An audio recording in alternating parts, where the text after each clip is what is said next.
Kuala Lumpur, Federasi Sepak Bola Malaysia FAM menghadapi salah satu skandal paling serius dalam sejarah sepak bola modern mereka setelah Badan Sepak Bola Dunia FIFA menjatuhkan sanksi berat terkait dugaan pemalsuan dokumen naturalisasi 7 pemain yang membela timnas Malaysia.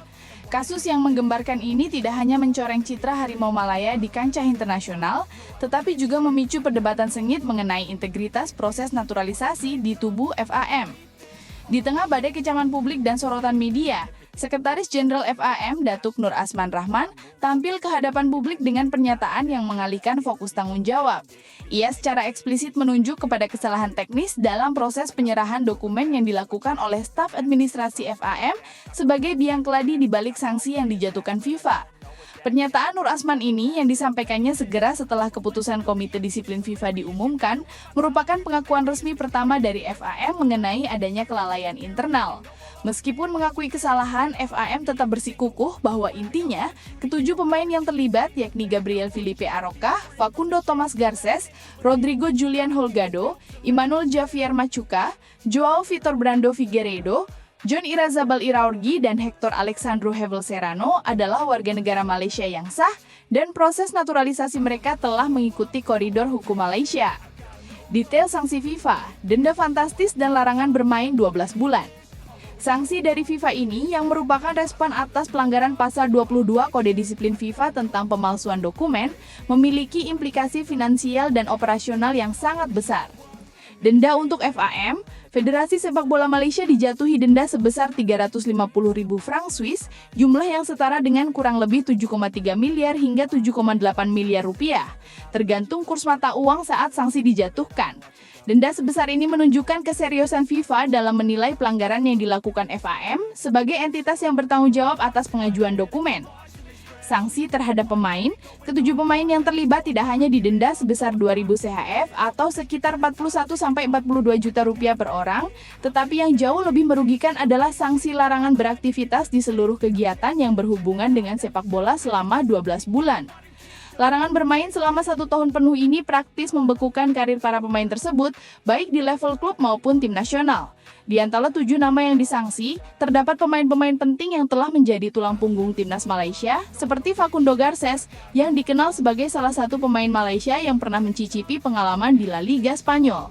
Pembekuan mendadak ini tentu memberikan pukulan telak bagi kekuatan timnas Malaysia yang sedang dalam fase kebangkitan di bawah kepemimpinan pelatih Kim Pan-gon.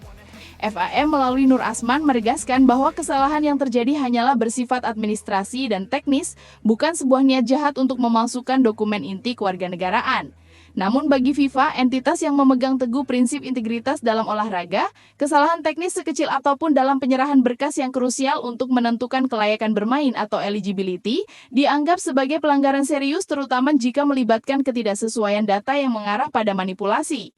Mendalami dalih kesalahan staf administrasi dan mekanisme banding FAM, pernyataan Sekjen FAM Nur Asman yang menyalahkan staf administrasi memunculkan pertanyaan kritis. Seberapa jauh tanggung jawab staf administrasi dalam sebuah proses sepenting naturalisasi pemain tim nasional?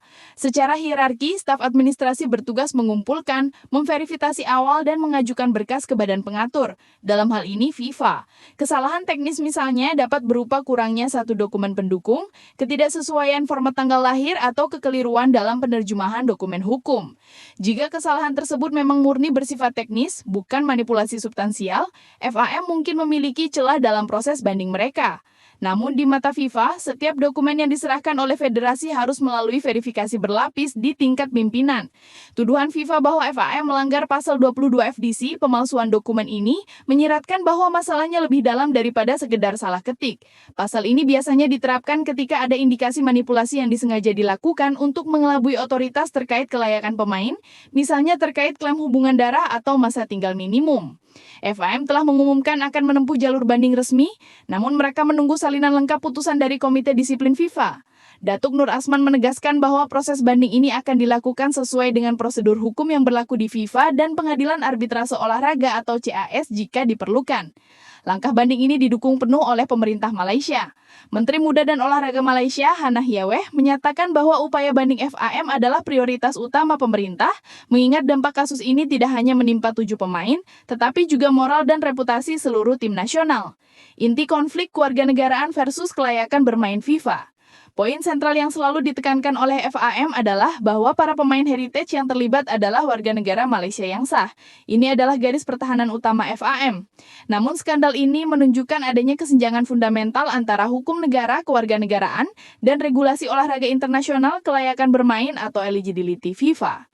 Hukum negara, Malaysia memiliki proses hukum internal termasuk juga untuk jalur heritage atau naturalisasi yang menjadikan ketujuh pemain ini sah sebagai warga negara Malaysia. Regulasi FIFA memiliki aturan ketat terutama di bawah pasal 7 Statuta FIFA yang mengatur syarat kelayakan seorang pemain untuk mewakili tim nasional. Syarat ini mencakup kriteria seperti kelahiran, orang tua atau kakek nenek, dan masa tinggal yang tidak bisa digantikan hanya dengan kepemilikan paspor. Dugaan FIFA adalah meskipun pemain-pemain tersebut mungkin memegang paspor Malaysia yang sah, dokumen-dokumen yang diajukan FAM untuk membuktikan bahwa mereka memenuhi syarat kelayakan bermain FIFA, misalnya bukti hubungan darah atau masa tinggal yang diwajibkan, ternyata bermasalah atau dimanipulasi. Jika benar terjadi manipulasi pada dokumen yang mengatur kelayakan bermain FIFA, bukan dokumen kewarganegaraan Malaysia, maka status WNM mereka tidak relevan dalam konteks sanksi FIFA. Inilah yang menjadi landasan sanksi berat tersebut karena upaya manipulasi dianggap merusak integritas kompetisi. Gelombang reaksi keras antara sabotase martabat bangsa dan kecemburuan regional. Tunku Ismail Sultan Ibrahim atau TMJ bersuara keras. Salah satu respons paling menonjol datang dari pemangku Raja Johor, Tunku Ismail Sultan Ibrahim atau TMJ, yang juga merupakan pemilik klub raksasa Malaysia, Johor Darul Takzim atau JDT, yang dikenal memiliki pengaruh besar di sepak bola Asia Tenggara, menyiratkan bahwa sanksi ini mungkin tidak murni hanya karena kesalahan administrasi. Tunku Ismail mengungkapkan keheranannya. Malaysia sudah melakukan segalanya dengan benar. Setiap dokumen, setiap prosedur, setiap langkah telah diikuti dengan kerjasama dari pemerintah kita, FAM, dan FIFA sendiri. Para pemain ini sudah disetujui. Sekarang tiba-tiba keputusan diubah. Kenapa? Oleh siapa? Pernyataan TMJ ini menguatkan dugaan adanya sabotase atau kekuatan tertentu yang takut akan kebangkitan Harimau Malaya. Narasi ini langsing diterima oleh sebagian besar penggemar Malaysia yang meyakini negara-negara rival di Asia Tenggara turut berperan dalam melaporkan atau menekan FIFA. Indonesia dan Vietnam sempat diseret-seret dalam tudingan publik ini. Respons dari pihak yang dituduh. Di sisi lain, tudingan publik Malaysia mengenai adanya campur tangan dari negara tetangga segera dibantah. Ketua Umum PSSI Indonesia Erick Thohir secara tegas menyatakan bahwa PSSI tidak pernah ikut campur dalam urusan administrasi negara lain. Kami tidak ikut campur isu negara lain, ujarnya, menegaskan fokus PSSI pada pembenahan internal. Media Vietnam juga menanggapi tuduhan tersebut dengan sinis, mempertanyakan kredibilitas FAM yang kini justru mengakui adanya kesalahan sendiri. Suara pemain, ini soal integritas. Dampak emosional sanksi ini juga terlihat dari curahan hati para pemain naturalisasi. Salah satu pemain yang sempat membela timnas Malaysia, Liridon Kresniki, membuat pernyataan yang sangat menyentuh. Ia menyebut bahwa kasus ini bukan lagi soal dokumen, melainkan soal martabat, soal integritas, soal sebuah bangsa yang telah bangkit, dan sekarang ada kekuatan tertentu yang takut akan kebangkitan Harimau Malaya. Ia menyuruhkan kepada seluruh rakyat Malaysia untuk bersatu dan mendukung para pemain, menolak tunduk pada ketidakadilan. Presiden regional dan nasib Malaysia di kancah Asia. Kasus yang menimpa FAM ini bukanlah yang pertama di Asia Tenggara. Kejadian ini mengingatkan pada kasus yang menimpa Timur Leste beberapa tahun sebelumnya. Konfederasi Sepak Bola Asia atau AFC pernah menjatuhkan sanksi berat kepada Timor Leste karena terbukti menurunkan hingga 12 pemain ilegal asal Brazil. Sanksi untuk Timor Leste jauh lebih keras. Mereka dikeluarkan dari keikutsertaan di kualifikasi Piala Asia. Dalam kasus Malaysia, muncul kekhawatiran serupa, terutama karena beberapa pemain yang disanksi sempat bermain dalam laga kualifikasi Piala Asia 2027, termasuk saat Malaysia menang 4-0 atas Vietnam. Namun angin segar datang dari Konfederasi Sepak Bola Asia. Sekretaris Jenderal AFC, Datuk Winsor John Paul juga berasal dari Malaysia. memastikan bahwa timnas Malaysia tidak terkena dampak larangan bermain di kompetisi FAEC maupun FIFA. Hukuman yang dijatuhkan FIFA secara spesifik menargetkan FAM sebagai badan organisasi dan 7 pemain yang terlibat.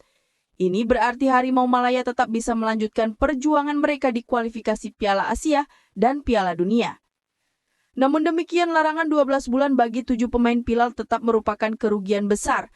Skuad Kim Pan-gon harus segera mencari pengganti yang sepadan, terutama untuk posisi-posisi krusial yang diisi oleh para pemain tersebut. Selain itu, ada kekhawatiran mengenai dampaknya terhadap peringkat FIFA Malaysia. Jika FIFA memutuskan untuk membatalkan hasil pertandingan di mana pemain-pemain tersebut bermain, Harimau Malaya terancam merosot tajam dari posisi 123 yang mereka pegang saat itu. Upaya pemulihan dan tuntutan reformasi total. Kasus ini menjadi momentum penting bagi FAM untuk melakukan evaluasi dan reformasi total, terutama di divisi legal dan administrasi mereka. Tudingan bahwa staf administrasi lalai menunjukkan adanya kelemahan dalam sistem verifikasi dokumen yang harus diperkuat. Publik Malaysia, para analis dan mantan pemain menuntut agar FAM tidak hanya berfokus pada proses banding, tetapi juga pada pembentukan tim khusus yang terdiri dari para ahli hukum dan administrasi yang cerdas atau smart people untuk merapihkan semua proses terkait naturalisasi dan kelayakan pemain di masa depan. Sanksi denda 7,3 miliar rupiah, reputasi yang tercoreng, dan hilangnya 7 pemain inti selama setahun adalah harga mahal yang harus dibayar FAM atas apa yang mereka sebut sebagai kesalahan teknis administratif. Langkah ke depan FAM. Pengajuan banding resmi. Setelah menerima putusan lengkap FIFA, FAM akan segera mengajukan banding dengan fokus membuktikan bahwa kesalahan hanya bersifat teknis dan pemain adalah WNM yang sah. Audit internal. Melakukan audit seluruh terhadap divisi administrasi dan legal untuk mengidentifikasi dan memperbaiki prosedur verifikasi dokumen agar sesuai dengan standar FIFA yang paling ketat. Memperkuat skuad lokal. Kasus ini dapat menjadi dorongan bagi timnas Malaysia untuk kembali fokus mengembangkan talenta lokal dan pemain heritage yang proses kelayakannya terjamin 100% sebagai mitigasi risiko naturalisasi yang kompleks. Pada akhirnya, nasib FAM dan 7 pemain yang terlibat kini berada di tangan proses hukum olahraga internasional. Keputusan banding akan sangat menentukan apakah kesalahan teknis ini benar-benar hanya kecerobohan ataukah sebuah pelanggaran serius yang akan meninggalkan luka jangka panjang pada peta kekuatan sepak bola Malaysia.